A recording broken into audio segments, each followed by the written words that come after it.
Barbie Forteza humiling na sana ay makasama si David Licauco, buong detalye alamin.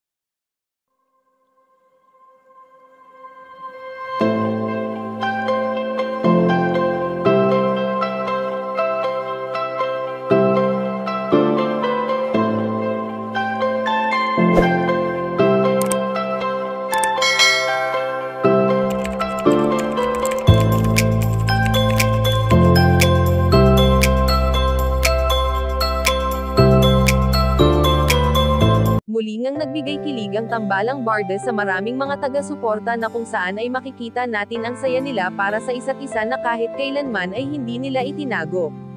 Kahit na maraming projects ang dumarating kina David Licauco at Barbie Forteza ay talaga namang nabibigyan nila ng oras ang isa't isa at dun pa nga lang ay makikita natin ang halaga nila sa bawat isa.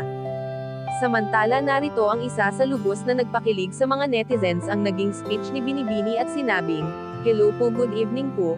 Good evening po sa inyong lahat. Nagpapasalamat po kami sa PMPC Star Awards sa pag-recognize po sa aming tandem ni David, and first and foremost gusto ko pong i-acknowledge ang aming direktor sa Maria Clara at Ibarra, si Direk Zig.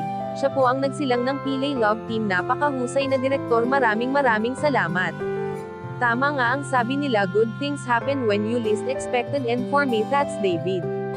Gulat ka diba?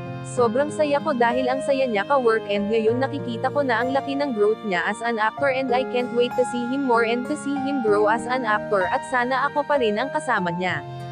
Sa sinabing ito nga ni Barbie Forteza ay hindi napigilan ni David Licauco na sabihin, "Kinilig ako," na talaga namang kitang-kita sa kanyang mga mata.